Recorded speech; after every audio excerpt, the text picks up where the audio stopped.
Cartoon bells. वाह, जब भी अपने आप को देखूं तो अपने आप पर बहुत ही प्राउड फील होता है। ये मेरी शान तो देखो, मेरी प्यारी सी गर्दन और मेरे खूबसूरत चमकते पंख। इस पूरे जंगल में ऐसे पंख किसी के भी नहीं हैं। मैं और मेरे पंख सभी पंछियों से बेमिसाल है। दिखने में इतना खूबसूरत और बातों से इतना जहरीला। इस मोर को सुधारने के लिए इसे अच्छाई का पाठ पढ़ाना ही पड़ेगा। घमंडी मोर और चतुर कौवा।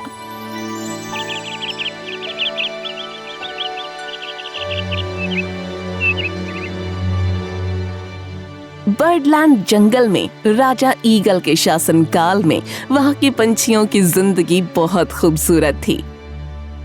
यहाँ हर पंछी की अपनी एक अहम भूमिका थी, जो इस जंगल की खूबसूरती में चार चांद लगाती थी। इस जंगल में एक मोर भी था जो दिखने में खूबसूरत था। उसके पंख सूरज की रोशनी में किन्हीं हीरों की तरह चमकते थे। यही वजह थी कि मोर की खूबसूरती की चर्चा आसपास के जंगलों में भी बहुत हुआ करती थी।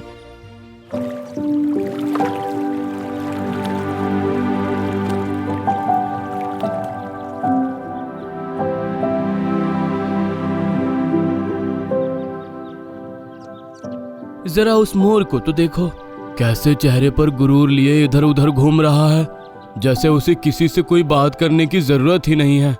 मुझे तो लगता है ये यही सोचता है कि ये जंगल इसी का है। सही कहा आपने। वैसे तो किसी से कोई बात करता ही नहीं, और जब बोलता है तो बस अपनी तारीफ। मैं तो सुन सुन के बोर हो चुकी हूँ। हाँ, ये बात तो है, लेकिन सभी को उसकी खूबसूरती ही पसंद है। मैं किसी ऐसे पंछी को नहीं जानता जो उसका व्यवहार पसंद करता हो। मोर ने उनकी बातों का अंदाजा लगा लिया था। उसने अपनी छाती को और ज्यादा फुलाया और झील के किनारे जाकर अपने पंखों को संवारने लगा। वाह, जब भी अपने आप को देखूं तो अपने आप पर बहुत ही प्राउड फील होता है। ये मेरी शान तो देखो, मेरी प्यारी सी गर्दन और मेरे खूबसूरत चमकते पंख। इस पूरे जंगल में ऐसे पंख किसी के भी नहीं हैं। मैं और मेरे पंख सभी पंछियों से बेमिसाल है। सभी पक्षी उसकी बात को सुनकर मुंह बना रहे थे। वहीं एक डाल पर बैठा एक कौवा भी उसकी वाहवाही सुन रहा था, लेकिन उसके चेहरे पर एक मुस्कान थी। दिखने में इतना खूबसूरत और बातों से इतना जहरीला। इस मोर को सुधारने के लिए इसे अच्छाई का पाठ पढ़ाना ही पड़ेगा। कौवे के दिमाग में जरूर कुछ चल रहा था। शाम होने पर वो मोर के पास पहुंचा। जंगल के सबसे प्यारे, खूबसूरत और महान पंछी सिर्फ आप ही हैं। समझ नहीं आता कि आपकी खूबसूरती में क्या ही बोलूं। ये सुनकर मोर के चेहरे पर आया गुरूर और ज्यादा बढ़ गया। बहुत बहुत शुक्रिया काले कौवे। तुम भी यही सोचते होगे ना कि तुम भी काश मेरी तरह खूबसूरत होते। तुम्हारे पंख भी मेरे पंखों जैसे सबसे खूबसूरत होते हैं। हाँ, मैं तो सच में यही सोचता हूँ, लेकिन जंगल के बाकी पक्षी शायद नहीं सोचते, क्योंकि वो ऐसी मेरी तरह आकर तुम्हारी तारीफ नहीं करते ना। हाँ, ये बात तो सही है। हो सकता है वो मुझसे जलते हैं, या फिर मुझे जंगल का सबसे खूबसूरत पंछी समझते ही नहीं। अगर ऐसा है तो क्यों ना तुम उनको साबित करके दिखा दो कि तुम ही जंगल में सबसे खूबसूरत पंछी हो। ये सुनकर मोर ने अपनी आंखें छोटी करते हुए सवाल किया। वो कैसे भला? तुमने कभी सोचा है कि तुम बादलों के ऊपर उड़ते हुए कितने खूबसूरत लगोगे? बादलों के ऊपर उड़ना, इस बारे में तो मैंने कभी सोचा ही नहीं। रोजाना कई पंछी बादलों के ऊपर उड़ते हैं, लेकिन वो कुछ खास नहीं दिखते। लेकिन तुम सोचो, जब तुम इतनी ऊंचाई पर उड़ोगे और उस समय जब सूरज की सुनहरी किरणें तुम्हारे खूबसूरत पंखों पर पड़ेगी, तो कितने खूबसूरत दिखोगे। तुम्हारा ये आइडिया तो मुझे बहुत अच्छा लग रहा है। अगर मैं बादलों के ऊपर उड़ूंगा तो सब समझ जाएंगे कि मैं ही इस जंगल का सबसे सुंदर पक्षी हूँ। तो ठीक है, कल सुबह की पहली किरण के साथ ही तुम सबको ये कारनामा करके दिखा देना, मैं सबको झील के किनारे जमा कर लूंगा। हाँ, तय रहा। ये सुनकर कौवा मुस्कुराया और फिर वहां से चला गया। अगली सुबह, कालू भैया, आप हम सभी को यहाँ क्यों लाए हो? हाँ, जरा बताइए क्या खास बात है? तभी मोर सबके सामने आया। आज सभी देखेंगे मेरी खूबसूरती का एक खास नमूना। ये कहकर वो एक टीले पर चढ़ा और अपने पंख फैलाकर टीले से कूदा। उसने पूरी शक्ति के साथ अपने पंखों को फड़फड़ाया, लेकिन उसके भारी पंख उसे ऊपर ले जाने की जगह जमीन पर लेकर आ रहे थे। अरे, ये क्या हो रहा है? उसने पंखों को पूरी ताकत से फड़फड़ाया, लेकिन ऊपर जाने की जगह वो धड़ाम से अपने मुंह के बल जमीन पर आ गिरा। आह! बाज और चील ने अपने पंखों में अपना मुंह छिपाया और हंसने लगे। वहीं टीनू चिड़िया और मैना के मुंह से भी हंसी फूट पड़ी। तोता कौवे को इशारा करके आंख मारते हुए हंसने लगा। तभी ईगल राजा भी वहां आ पहुंचे। क्या चल रहा है? तुम सब इस तरह से क्यों हंस रहे हो? ईगल राजा, मोर ने अपने सबसे खूबसूरत पंखों के साथ उड़ने की कोशिश की और मुंह के बल जमीन पर आ गिरा। बहुत घमंड था ना अपने ऊपर। अहंकारी को कभी न कभी हार का मुंह देखना ही पड़ता है। लेकिन तुमको उड़ने की क्या सूझी थी मोर? तभी मोर की जगह कौवे ने जवाब दिया। मोर अपनी खूबसूरती की वजह से बहुत ही ज्यादा गुरूर में आ गया था। इसका कहना था कि ये जंगल का सबसे खूबसूरत और काबिल पंछी है। इसी वजह से ये किसी से बोलना भी पसंद नहीं करता। जिन पंखों की वजह से ये अपने आप को सबसे ऊपर समझ रहा था, मैंने बस यही कहा कि इन पंखों के जरिए तुमको बादलों के ऊपर जाकर सबको दिखाना चाहिए और साबित करना चाहिए कि तुम जो भी सोचते हो और करते हो वो सब लाजमी है। उम्मीद है आज इसको समझ आ गया होगा कि ऊपरी सुंदरता से ज्यादा अंदरूनी सुंदरता, अच्छा स्वभाव और काबिलियत ज्यादा मायने रखती है। इस पर मोर ने अपना सर झुकाया और बोला, मैं आप सभी से माफी मांगता हूँ। मुझे समझ आ गया है कि मेरे घमंड ने मुझे अंधा कर दिया था। मैं सोचता था कि मेरी सुंदरता मुझे श्रेष्ठ बनाती है, पर आज मैंने सबको दिखा दिया कि मैं कितना मूर्ख हूँ। इस पर ईगल राजा ने हल्के से मोर के कंधे पर अपने पंख को रखते हुए कहा, असली खूबसूरती खूबसूरत पंखों या रंगों से नहीं, बल्कि दया की भावना, मीठी जुबान और दूसरों के लिए दिल में सम्मान से आती है। इस बात को हमेशा याद रखना। ये सुनकर मोर ने हाँ में सर हिलाया। कुछ देर बाद वो तोते के पास पहुंचा और बोला, मिठू, तुम डाल पर बैठे हुए कितने प्यारे लगते हो। पता है, तुमको तो शहरों में भी लोग अपने घरों में रखते हैं क्योंकि तुम बहुत खूबसूरत हो और अच्छा बोलते हो। ये सुनकर तोता हैरानी से बोला, मोर, तुम मेरी तारीफ कर रहे हो?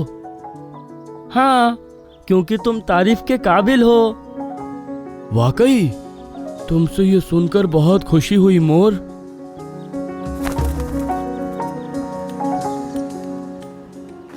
वहां से मोर कोयल के पास गया जो डाल पर बैठी गीत गा रही थी।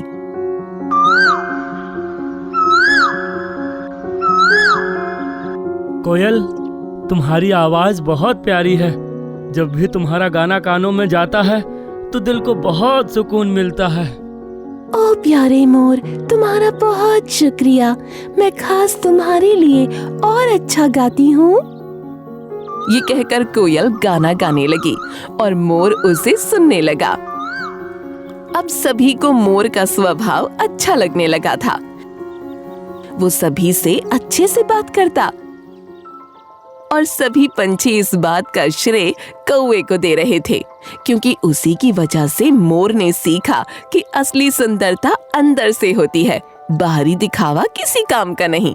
दया और सम्मान सबसे सुंदर गुण है जो आपको खूबसूरत बनाते हैं। और इस तरह बर्डलैंड जंगल पहले से भी ज्यादा खूबसूरत और शांत दिखने लगा। अरे अरे चिंटी बहन, क्या कर रही हो ये तुमने अपना पेट तो भर ही लिया है। अब तुम बचे हुए दाने को कहाँ ले जा रही हो? मैं रोजाना आधा खाना खाती हूँ और आधा बचाकर अपने घर में रखती हूँ। इसे कहते हैं बिना मेहनत किए खाने का इंतजाम करना। ड्रीमलैंड जंगल में रॉकी नाम का एक कौवा रहता था, जिसकी जिंदगी जीने का तरीका बाकी पक्षियों से बहुत ही अलग था। बेवकूफ जानवर रोजाना घंटों मेहनत करके खाना ढूंढ पाते हैं, फिर खूब मशक्कत करके उनको घर लाते हैं, तब उनको खाना नसीब होता है। लेकिन मेरा हिसाब सबसे अलग है। उसने देखा कि टीनू चिड़िया एक सेब को पंजों में दबाए बड़ी मुश्किल से उसे अपने घोंसले तक लेकर आई है। अरे टीनू चिड़िया, आज तुम्हें आने में इतनी देर कैसे लग गई? मैं कब से तुम्हारी राह देख रहा था। तुम जरूर मेरा खाना चुराना चाहते होगे, इसलिए मेरी राह देख रहे थे। अरे वो बात नहीं है, अभी तुम्हारा छोटा भाई तुम्हारे घोंसले पर आया था, बहुत रो रहा था। क्या मेरा भाई रोते हुए आया था? तुमने पूछा नहीं उसके रोने की वजह क्या है? मैंने बहुत कोशिश की, तब उसने बताया कि तुम्हारी मम्मी के दोनों पंख कट चुके हैं और वो अभी अपनी आखिरी सांसें गिन रही हैं। क्या कहा तुमने? मेरी माँ आखिरी सांसें गिन रही है? ये सुनकर टीनू चिड़िया को एक झटका सा लगा। वो अपनी आंखों में आंसू लिए झटपट वहाँ से उड़ गई। इसे कहते हैं बिना मेहनत किए खाने का इंतजाम करना। ये कहकर वो खुश होता हुआ टीनू के घोंसले पर गया और उसमें रखा सेब बड़े मजे ले लेकर खाने लगा। वाह, मजा आ गया। अगर मेहनत करके खाता तो इतना मजा बिल्कुल नहीं आता। उसने आधा सेब मजे से खाया और फिर बाकी बचा जमीन पर फेंक दिया। खाना तो हो गया, अब थोड़ी देर मौज मस्ती कर ली जाए। ये कहकर वो पंख फैलाए फिजा में उड़ गया। इसी तरह अपनी चालबाजी से वो जंगल के हर जानवर को छलता था। इसी जंगल में एक मेहनती चींटी भी रहा करती थी और इस वक्त कौवा हंसी ठट्ठा करता हुआ एक डाल पर बैठा उसी चींटी को देख रहा था।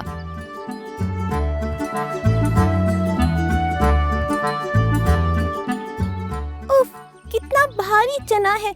इसको यहाँ तक लाते हुए मेरी तो हालत ही खराब हो गई। चींटी ने उस चने को थोड़ा सा खाया। अब उसका वजन थोड़ा हल्का हो गया था। फिर उसने फिर से उस चने को उठाया और गुफा की तरफ चल दी। अरे अरे चिंटी बहन, क्या कर रही हो ये तुमने अपना पेट तो भर ही लिया है। अब तुम बचे हुए दाने को कहाँ ले जा रही हो? मैं रोजाना आधा खाना खाती हूँ और आधा बचाकर अपने घर में रखती हूँ, जो कि इस गुफा में है। क्या बेवकूफी है, भला आधा बचाकर रखने से फायदा ही क्या होता है? उसको उठाकर घर तक लाने में तुमको परेशानी नहीं होती? होती है, लेकिन अपने अच्छे कल के लिए हमें थोड़ी परेशानी तो उठानी ही पड़ती है। आगे चलकर ऐसी कोई परेशानी आन पड़े कि मैं खाना ढूंढने भी ना जा सकूं, तो फिर क्या खाऊंगी? बेकार की सोच है तुम्हारी। अपना तो एक ही वसूल है, मजे से खाओ और बाकी बचा फेंक दो। ये कहकर वो वहाँ से उड़ गया। इसी तरह कई महीने गुजर गए और बरसात का मौसम आया। एक ऐसा तेज तूफान आया कि बड़े बड़े पेड़ बर्बाद हो गए। केवल जो पेड़ मजबूत और मोटे थे वो ही जिंदा रह पाए। कौवा भी अपने घोंसले में आराम फरमा रहा था। आहा, क्या मस्त हवा चल रही है। काश ऐसे ही लेटा रहूं और कोई आकर मेरे मुंह में अंगूर के दाने डालता रहे। तभी एक झोंका ऐसा आया कि उसका घोंसला डाली से गिर गया और वो भी धड़ाम से जमीन पर आ गिरा।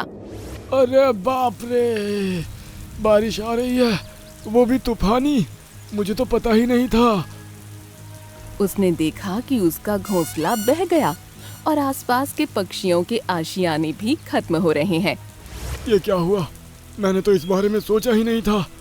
अब वो तेज बारिश में उड़ भी नहीं पा रहा था। हवा के झोंके उसे आगे बढ़ने नहीं दे रहे थे और वो पीछे की तरफ जा रहा था। अब तो मुझे किसी से मदद लेनी ही पड़ेगी।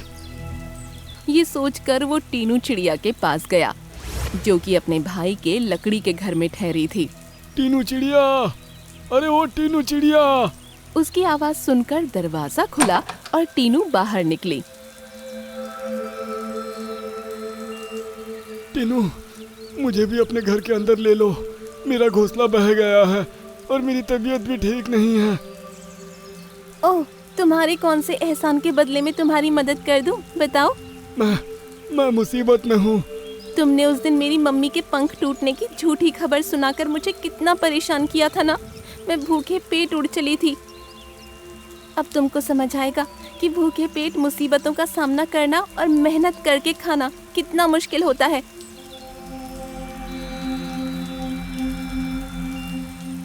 ऐसा कहकर उसने मुंह पर ही दरवाजा बंद कर दिया। अब कौवे को अपनी गलती का एहसास हो रहा था। ना ही मेरे कर्म अच्छे थे और ना ही मेरा स्वभाव, तभी कोई मेरी मदद करना नहीं चाहता। ये सोचकर वो वहाँ से आगे बढ़ गया। उसने देखा कि वही चींटी अपनी गुफा के बाहर खड़ी है और उसके हाथ में एक पेड़ का पत्ता है। अरे चींटी, तुम ये क्या कर रही हो? मेरी गुफा के अंदर मेरा महीनों का जमा किया खाना है और ये पानी भी इसी रास्ते से होकर जा रहा है, इसलिए इस पंख के सहारे पानी को गुफा में जाने से रोक रही हूँ। क्या मैं भी तुम्हारी इस गुफा में रुक सकता हूँ चींटी? बिल्कुल रह सकते हो रॉकी भैया। अंदर मैंने बहुत सारा खाना जमा कर रखा है, उसके सहारे तुम कई दिनों तक बिना कहीं जाए आराम से गुफा में रह सकते हो। मैं तो वैसे भी इस तूफान के थमने तक इसी तरह पानी को अंदर जाने से रोकने के लिए खड़ी रहूंगी। चींटी के ये वचन सुनकर कौवे का दिल पिघल गया। मैंने तो तुम्हारी एक दाना उठाने में भी मदद नहीं की थी, और तुम हो जो अनाज तुमने पूरे महीने मेहनत से इकट्ठा किया है उसको मेरे हवाले कर रही हो। तो और क्या कर सकती हूँ कौवे भैया, ये इसलिए तो इकट्ठा किया था कि मुसीबत में काम आए, फिर चाहे मैं खाऊं या कोई और। तुम्हारी यह हिम्मत और दरिया दिली देखकर अब मुझ में भी मेहनत करने की भावना जाग चुकी है। अब देखो मैं क्या करता हूँ। अब वो कौवा वहाँ से उड़ा और फिर मुंह में एक कंकर उठाकर ले आया और फिर उसको चींटी के सामने डालकर फिर से उड़ गया। इसी तरह उसने दूसरा कंकड़ भी लाकर चींटी के सामने रखा। इस तरह उसने घंटों मेहनत की और जहाँ चींटी पत्ता लिए खड़ी थी वहाँ कई सारे पत्थर जमा हो गए। एक दीवार सी बन गई जिससे पानी टकराता हुआ आगे बढ़ने लगा। अरे वाह कौवे भैया, आपने तो बहुत बड़ी दीवार बना दी। अब तो पानी कभी भी इस गुफा के अंदर नहीं आ पाएगा। ये सुनकर कौवा बहुत खुश हुआ और फिर दोनों गुफा के अंदर जाकर खाना खाने लगे। बहुत मजा आ रहा है। अगर बिना मेहनत किए खाता तो इस खाने का जरा भी मजा नहीं आता। कौवे ने आज ये सबक सीख लिया था कि हमें मेहनत करनी चाहिए और दूसरों की मदद करते रहना चाहिए। तभी बुरे वक्त में हम अकेले और कमजोर नहीं रहते।